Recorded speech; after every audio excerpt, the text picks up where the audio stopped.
Exactly. Hi, everybody. It's Karen Fleshman, founder of Racy Conversations and of Collect Our Cousins, engaging white people in the struggle for full democracy. And I'm super excited today.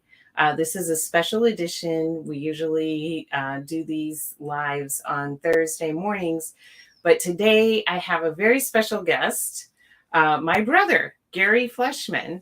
And I was just so excited that I wanted to do a special show today because we are two, Gen X white people who grew up in an almost entirely white community, and were basically indoctrinated into white supremacy, even though our parents told us that racism is terrible.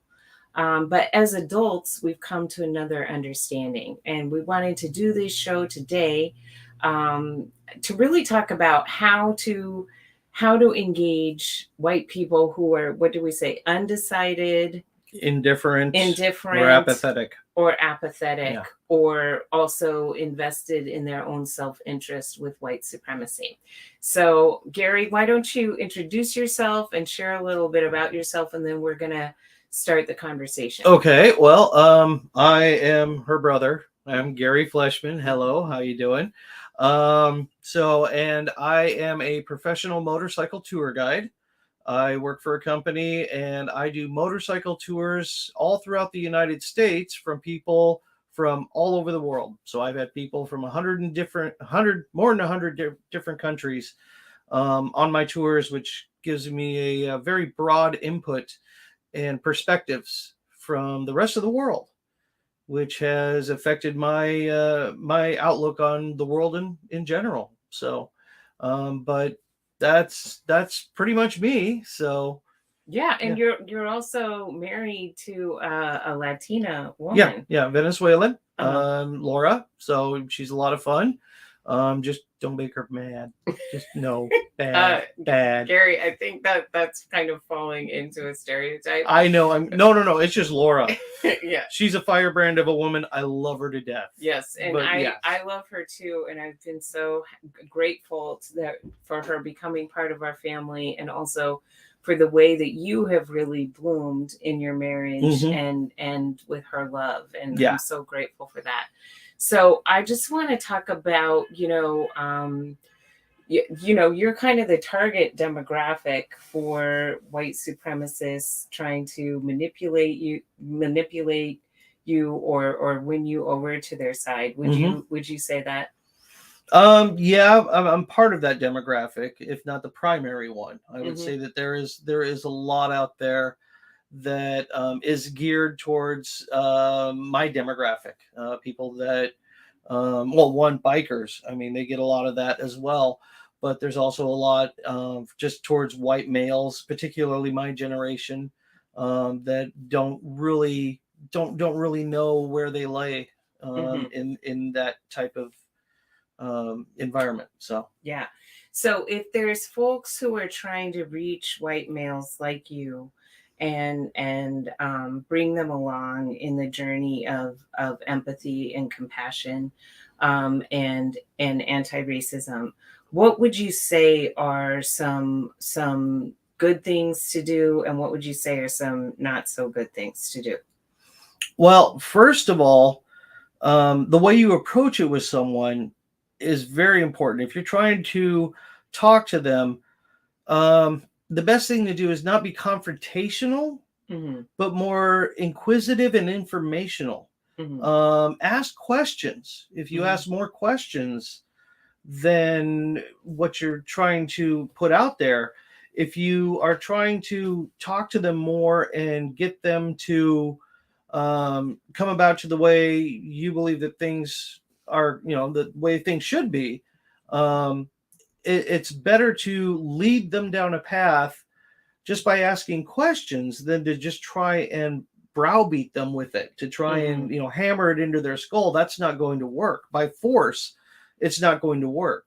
But by leading them with questions that make them think, that is really how you get someone to change their mind. Not by trying to force information on them, but to try and lead them down a path that makes them come to their own conclusions that are correct. Interesting.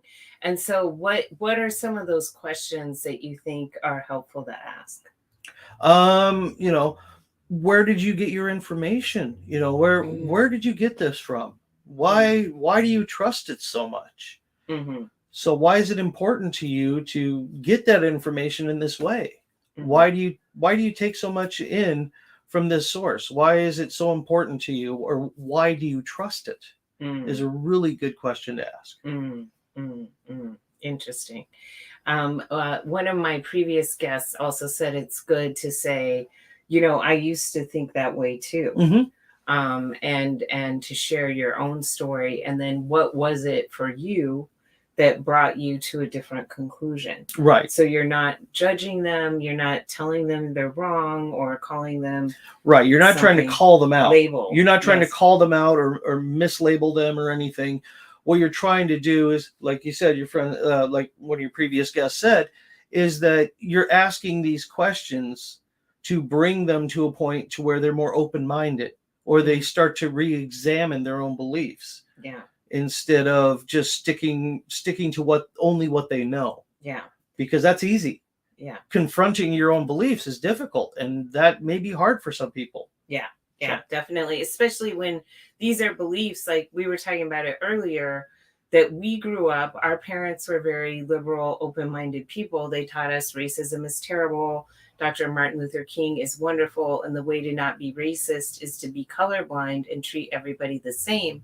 But since we grew up in an almost entirely white community that had been a sundown town, so we were growing up there in the 70s and 80s, and not that much had changed, you know, a little bit.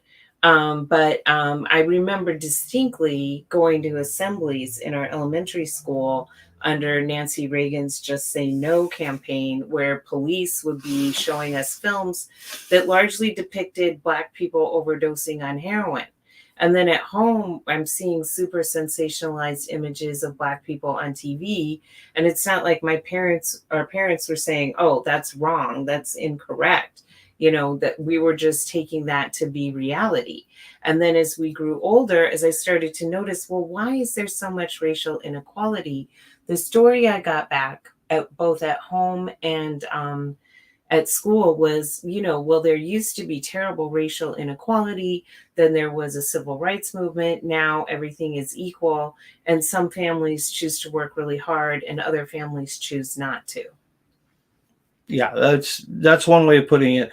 Our basic indoctrination wasn't really overt. It was not, you know, put out right in front of us. It was more subversive. It was more stuff that we were exposed to that we didn't acknowledge it, you know, consciously. We didn't see it in a racial context. We saw it in a different context, but there were racial aspects to it that were very subtle and were not obvious. And it was done in a way that it's very, very sneaky. It does have an influence, and it does have an impact on people, even if it's subconscious. Yeah. So that's the big thing. There's so many white people who grew up like we did, right? Living a lot. in an almost entirely white community by design.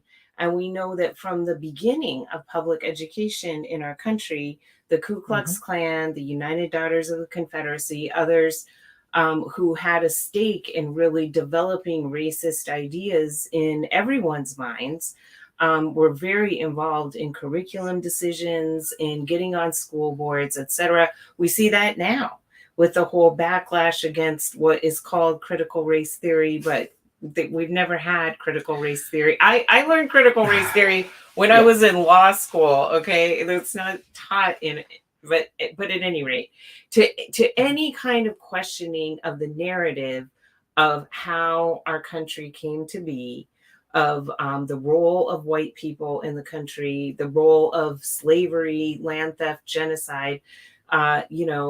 People who want to maintain the status quo don't want us to learn about these things. They just want to keep the power for themselves, and to do that, they need to keep us fighting with each other in many different ways, politically, socially, using racial aspects, religiously, anything they can use to divide us it works to their benefit.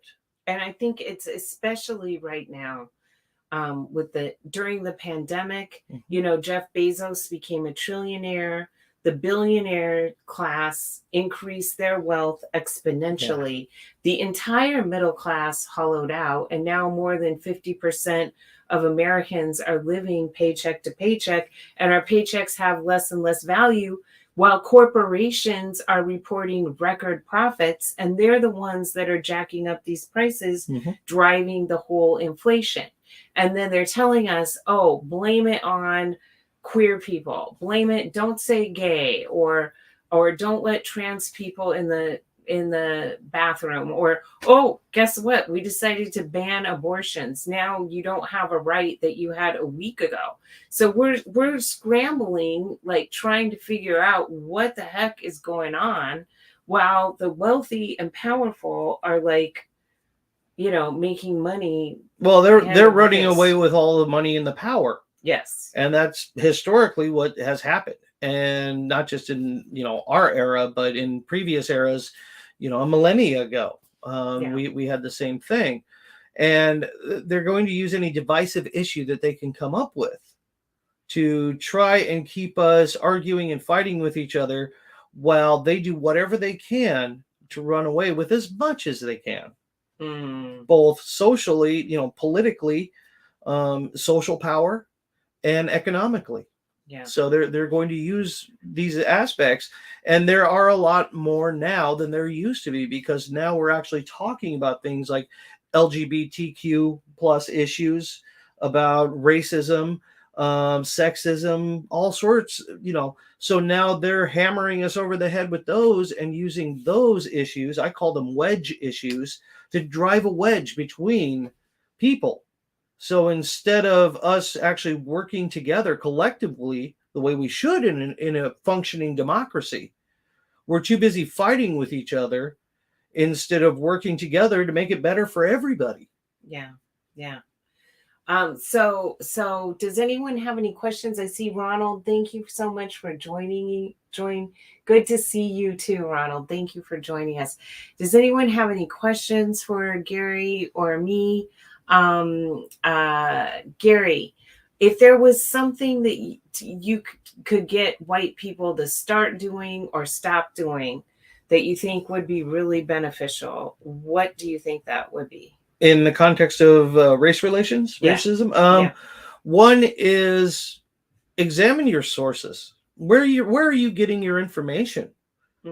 That's a key thing right now. And I'm not just talking about mass media. I'm talking mass media, social media like this, alternative media, and also in the popular culture, what's going on around you, just in your culture around you. Look at where this information is coming from, and whether or not it's got some kind of bias behind it. If they've got an ulterior motive behind it. A lot of us, well, all of us, are exposed to this propaganda and this rhetoric every single day of our life. And if you're not aware of it, it's very easily to be swayed by really bad ideas.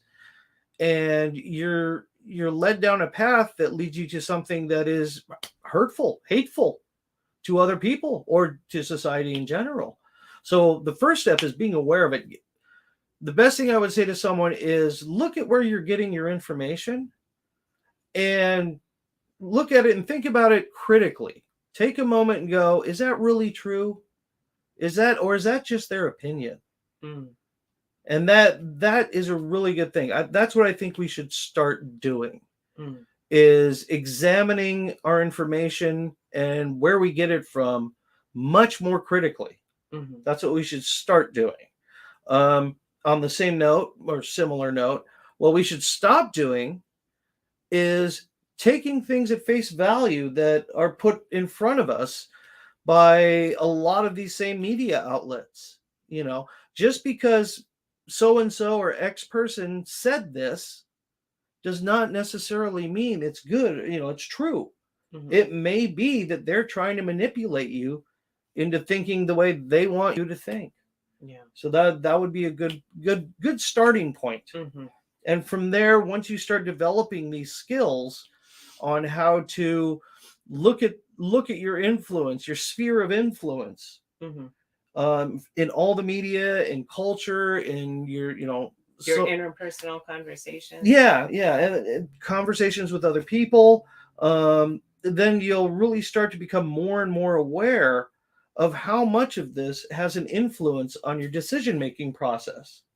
So yeah, great place to start. Yeah, thank you so much. And to really start to see the humanity in everyone, right? Yeah. To stop thinking of you, oh, you're a white male biker, therefore, you're a Trump supporter. Right, which I am vehemently not. Actually, I'm the outlier in that group.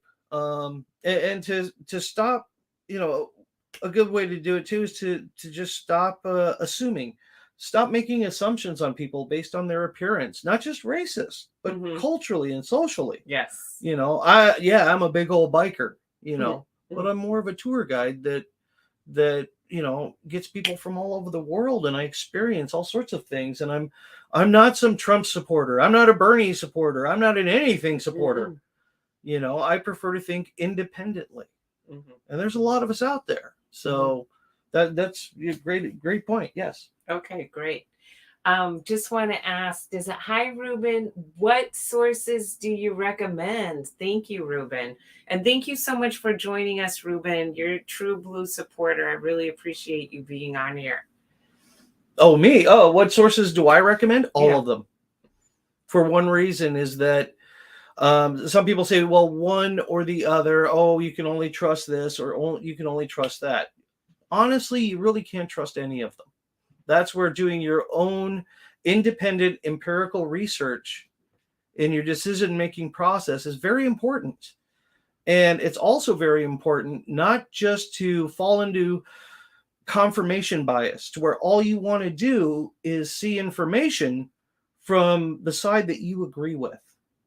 It's equally important to look at the other side, to look at stuff that you don't agree with. For two reasons. One is so that you are aware of their arguments and what they're saying and their position, so you can understand their position better, which two gives you a greater way to counter it with correct information or new information. So that way you can help them form a better opinion or a better judgment because you're better informed. Too many people today are far too biased on just their media source or their sphere of influence where they get their information. So I wouldn't say all of it is bad, but all of it's not good either. It's hard to find that sweet spot. And you got to remember, a lot of it has devolved from actual information or news into infotainment. It's informative entertainment. Yes. And also disinformation. Yes. And misinformation. Yes. Which there was just an amazing panel on disinformation and misinformation. They are rife, particularly with social media, because there's no editorial. There's no editorial process. Yeah. There's no objective standards, etc. I have a story about South Dakota Sturgis and me. Oh my gosh, I would love to hear that story. Please do type it in or put it in my DMs. Would love to hear you. I agree. Thank you so much. Gary, you said something really interesting to me, that you actively seek out, that like 50% of the people that you talk to have a different opinion than you. Yeah, I look for, that's because I look for people that I disagree with as much as I look for people that I agree with. I stated it earlier. I want to have a well-informed opinion. And if you don't look at the stuff that you disagree with, you're not well informed. You need to look at as many ideas and possibilities and opinions as you can on certain subjects, on any subject for that matter. Opinions are everywhere. Some are correct, some are incorrect. So you have to be able to learn how to differentiate between, things that are factual and true and things that are just someone's idea. This is what I think. Well, we don't know, we don't know how they came to that process. So factual information is more relative and more useful in a day-to-day life than an opinion. So, and if you're only talking with people who agree with you, you're not hearing the other side. You're not challenging yourself intellectually. You're not being intellectually honest either. I think this guy is my kindred spirit. Yes, this is my brother Gary. I'm so grateful that he's here. Thank you all for joining us here. I think we're gonna unless there's anything else you'd like to add. No, not really. Just be aware. Be aware of the way everything around you every day is designed and made in such a way to manipulate you to think a certain way. And one of the hardest things to do is to be aware of that. And once you're aware of it, you'll start seeing it everywhere. We first thought it was, it's just the commercials, on the TV. Well, they're everywhere. It's not just the commercials on the TV or on YouTube or on the billboard on the side of the street. No, it's everywhere. And it's these little small influences like we spoke about with watching that film in, junior high school and things like that. Yeah. It's subtle things that you start to notice once you're more aware of that, and how much that little subtle thing can have a profound effect on your decision making. Yes. So I'm very conscious of this right now with YouTube. I'll go on there and it'll be like Ben Shapiro or what's that terrible guy from Canada? I can't stand him. James something. Oh God. Oh no, not him. Yeah. Oh. Ew, and I mean the way they talk, it's the way they speak was from such a place of victimhood and of resentment, like the energy that they give off. And I can imagine, like, if I were feeling kind of depressed or lonely or rejected, I could maybe start to identify with what they have to say. So I think it's also really important to check in on your folks and see how they're doing and absolutely. And collect your cousins like the show says. Yeah, because it's your sister. Yeah, thank you. It is a tough time out there. Like, there's so much going on. Some days I'm just like so overwhelmed. But we don't want to fall into a cycle of apathy. We want to we have to remain hopeful and we have to remain engaged. And when we turn toward each other, real solutions do emerge. They do. And they emerge when you have, you're able to have an intelligent dialogue with other people, when you're able to have an interaction with others and get a different opinion. And really see them. Yeah, and see them for who they are and to understand their position and say, hey, there's a little something to that's true that we might be able to incorporate. The rest of it, I don't agree with, but there's something there that might actually be useful. So just discounting someone because of a position they have overall is dangerous. Okay. Look at their position and look at it with a critical eye, but same thing can be said for yours. If you have a position, look for the faults and the problems with your own position and how you can fix and remedy them. So excellent. Well, thank you so much, folks, for tuning in. I really appreciate it. Greetings. Oh, hello, Cherie. Thank you. Burrell Worldwide in Beverly Hills. Thank you. Thanks for this live. We need more of this type of conversation. Thank you. Yes. I'm so proud of my brother. I'm not gonna lie, I was not always the best sister, and she tortured me endlessly.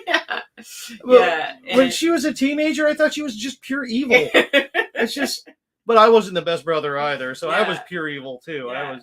Well, we were all going through our stuff, and But yeah, we could have been a lot. We were teenagers. Kinder. Yeah, we were. Yeah. But I'm so likewise. Glad. I'm so glad. Thank you for tuning in. And if you have comments, please share them. And also, if there's someone who could use this conversation, please do share it with them. Thank you, everybody. Bye. Bye.